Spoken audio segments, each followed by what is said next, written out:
Students, आज हम समझेंगे कि आखिर वो कौन सी कंडीशंस हैं कि जिसपे हम ये कह सकें कि बॉडी मुकम्मल इक्विलिब्रियम में है। यानी हम यूँ बात करते हैं कि अगर एक बॉडी रेस्ट में है, नॉर्मली जो हम समझते हैं कि एक बॉडी रेस्ट में है तो वो इक्विलिब्रियम में है, लेकिन हमने देखा कि एक बॉडी अगर मोशन में हो तो तब भी वो इक्विलिब्रियम में हो सकती है। लेकिन आखिर वो कौन सी अब कंडीशंस, अब हम उनको देखते हैं जी यहाँ पर। यानी इसमें सबसे पहली जो हमने बात देखी है वो ये है कि अगर एक बॉडी रेस्ट में हो या मोशन में हो, अगर उस पर टोटल जो फोर्सेस का इफेक्ट है, यानी जो कि मैं कह सकता हूँ हॉरिजॉन्टली और वर्टिकली भी हम कह सकते हैं, जो दोनों साइड से फोर्सेस का इफेक्ट है वो नेट इफेक्ट जीरो होना चाहिए, यानी उसकी मैग्नीट्यूड 0 न्यूटन होनी चाहिए। और फिर इसी तरह साथ ही हम यूं कहें कि जो उसमें रोटेशन प्रोड्यूस हो रही है, यानी जो टॉर्क प्रोड्यूस हो रहा है, जो कि principle of momentum, sorry principle of movement हम जिसे कहते हैं या प्रिंसिपल ऑफ टॉर्क कहते हैं, वो होल्ड होना चाहिए। यानी उस पर जो सम ऑफ ऑल टॉर्क्स है, यानी एंटी क्लॉकवाइज टॉर्क और क्लॉकवाइज टॉर्क्स, उन तमाम का जो मैग्नीट्यूड है वो कितना होना चाहिए, 0 होना चाहिए न्यूटन मीटर।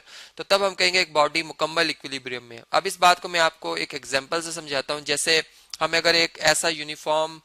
यानी जिस एक ऐसा फट्टा लेते हैं जिसपे कि मैस जो है, उसके हर पार्टिकल का मैस जो है वो एक जैसा, यानी उसमें यूनिफॉर्म डिस्ट्रीब्यूशन ऑफ मैस हुई हुई है, ठीक है। यानी चले मैं यहाँ पर उसकी शेप भी हम रेगुलर बनाते हैं, ठीक है। यानी उसमें कोई इस तरह से ना हो कि एक पोर्शन पे ज्यादा पार्टिकल्स आ रहे हैं, एक पे कम आ रहे हैं, ठीक है। अगर यहाँ पे थोड़ी बहुत कमी पेशी हो तो आप उसे इग्नोर कीजिएगा, ठीक है। तो यहाँ पर मैं कोशिश करता हूँ कि वो हम यहाँ पे बना दें। अब ये एक है जी। और अगर फर्ज करें इस बेंच, जिसको मैं चले बेंच के तौर पे अब यूज कर रहा हूँ, अगर इस बेंच की टोटल लेंथ जो है वो फर्ज करें अगर 10 मीटर बनती है, 10 मीटर, तो जिसका ज्योमेट्रिकल सेंटर होगा फर्ज करें ये है यहाँ पर, ठीक है।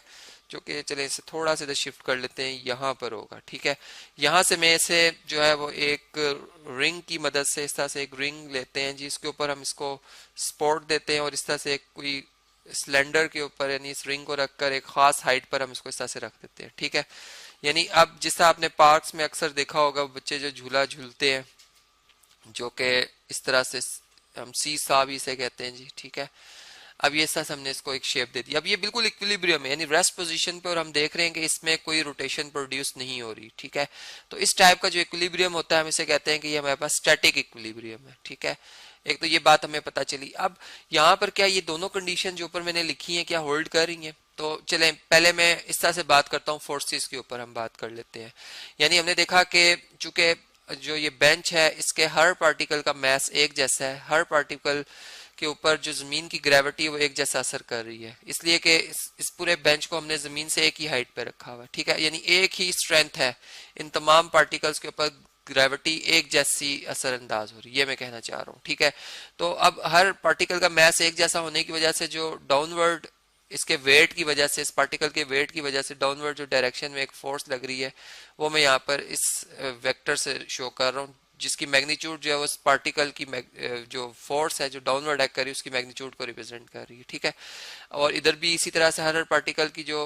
वेट है वो डाउनवर्ड एक्ट कर रहा होगा, ठीक है। इस तरह से, इस तरह से। अब इस तरह से कि अगर ये सारे पार्टिकल्स के अगर वेट्स का सम किया जाए, इधर से सारे पार्टिकल्स के वेट का सम किया जाए, तो ये दोनों जो साइडों पे वेट बन रहा है वो इक्वल बन रहा है, ठीक है। यानी मैं यूं बात करूंगा कि अगर इस पिवट पॉइंट जहां जिसके अराउंड हमने इसको रोटेट कराना है, यानी अगर इस घड़ी को आप देख लें, घड़ी को यहाँ से हम सेंटर से हमने क्या किया होता है जी, अलाउ किया होता है कि ये उसकी जो सुई है, उसकी नीडल है, वो रोटेट कर सके, तो वो उसका जो पॉइंट होता है वो पिवट पॉइंट होता है, जैसे हम एक्सिस ऑफ रोटेशन भी कहते हैं, ठीक है। यानी कि बॉडी को जिस पॉइंट के गिर्द वो रोटेट कर रही होती है उसके सारे पार्टिकल्स, और वो पार्टिकल जो होता है वो स्पिनिंग मोशन में होता है, उससे उस पॉइंट से जो लाइन हम उसी तरह से बनाते चलते हैं ऊपर की तरफ, या जिस जिस तरह से भी वो रोटेशन हमें पता चल रही होती है उस हिसाब से हम उसको बनाते हैं, तो ये एक्सिस ऑफ रोटेशन होता है। अब यहाँ से अगर हम देखें तो ये हमारे पास जो सारे पार्टिकल्स हैं ये डाउनवर्ड इधर भी और इधर भी फोर्स लगा रहे हैं, जो कि इसमें एक टॉर्क प्रोड्यूस कराने की कोशिश करेंगे। यानी ये पार्टिकल डाउनवर्ड मूव कराकर इस बेंच को इस तरफ से रोटेट इस तरह से, यानी जिसे मैं एंटी क्लॉकवाइज कह सकता हूँ, एंटी क्लॉकवाइज जो है वो रोटेशन प्रोड्यूस कराना चाह रहे हैं, ठीक है। जबकि इस तरफ को अगर हम देखें तो ये वाले जो पार्टिकल्स हैं ये इस तरफ को फोर्स लगा रहे हैं, ये भी डाउनवर्ड लगा रहे हैं, यानी ये इसको इस तरह से मूव कराएंगे जिसे हम क्लॉकवाइज रोटेशन कह सकते हैं। लेकिन अब चूंकि इन दोनों साइड्स पे जो पार्टिकल्स उनका मैस एक जैसा होने की वजह से हम ये कहेंगे कि जो टॉर्क प्रोड्यूस होगी, जो रोटेशन प्रोड्यूस होगी, जो कि हम जानते हैं कि टॉर्क जिसको हम टा से जाहिर करते हैं, जो कि फोर्स और जो मोमेंट आर्म होता है, यानी पिवट से एक्सिस ऑफ रोटेशन, जो कि जहां से इस रॉड ने या इस बेंच ने मूव करना है और उस पॉइंट पे जहां तक के फोर्स लग रही है। अब फोर्स ही तो हर पार्टिकल लगा रहा है, ठीक है। तो मैंने ये कहा था कि चूंकि पी जो पिवट पॉइंट है ये हमारा सेंटर है, 5 मीटर डिस्टेंस इस तरफ को, 5 इस तरफ को है, तो इसका मतलब कि जो हमारे पास दोनों तरफ मूवमेंट आर्म हो तो एक जैसा है और फोर्सेस भी एक जैसी आ रही है। तो हम यहाँ से इस तरह से फिर इस बात को समझ जाते हैं कि जो क्लॉकवाइज टॉर्क प्रोड्यूस होगा, जिसे मैं टा वन, जिसकी मैग्नीट्यूड में लिख रहा हूँ टा वन, वो एग्जैक्ट कितनी हो जाएगी। फर्ज करें अगर 10 न्यूटन मीटर है, ठीक है, और ये क्लॉकवाइज है तो इससे मैं नेगेटिव साइन पुट कर दूंगा, और ये एंटी क्लॉकवाइज जो टॉर्क है जिसे मैं टा टू कह रहा हूँ, ये कितनी होगी जी,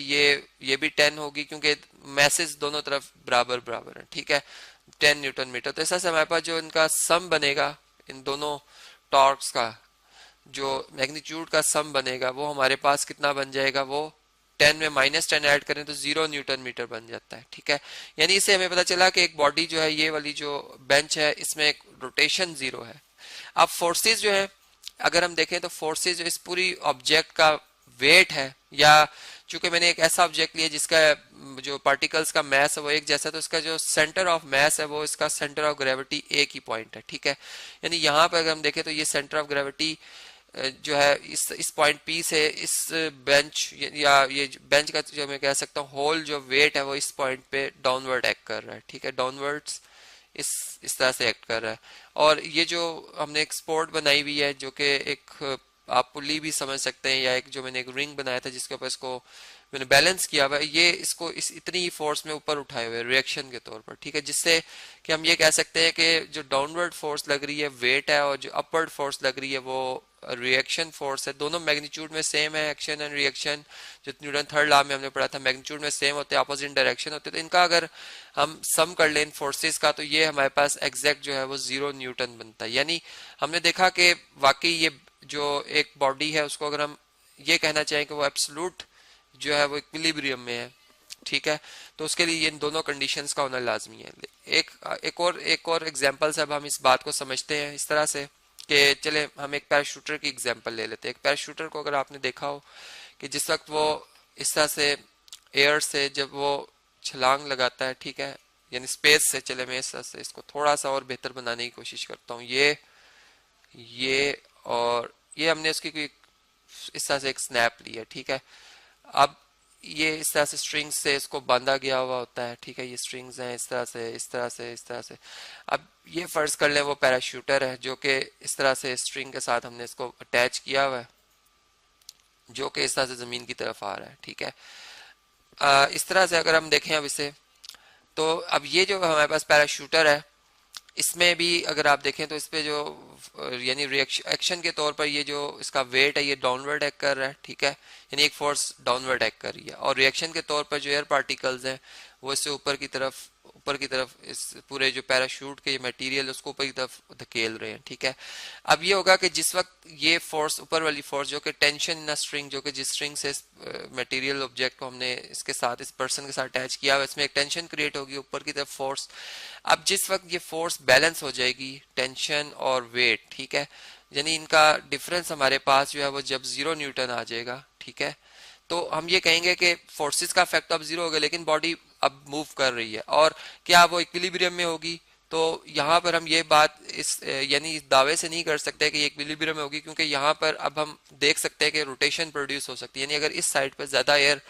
प्रेशर एक्सर्ट कर दे और यहाँ से कम, तो इधर से बॉडी यानी इसको ये इस तरह से क्लॉकवाइज रोटेट करा देगी, यानी ये गोल घूमता हुआ जमीन की तरफ गिरेगा। अब हम क्या करते हैं, हम चाहते हैं ये बिल्कुल जो है वो इक्विलिब्रियम में बिल्कुल स्ट्रेट नीचे आए, या बिल्कुल यानी इसमें कोई रोटेशन प्रोड्यूस ना हो। तो इसके लिए क्या होगा कि फिर इसमें जो टॉर्क प्रोड्यूस होगा, यानी इसका जो centre of gravity axis of rotation है,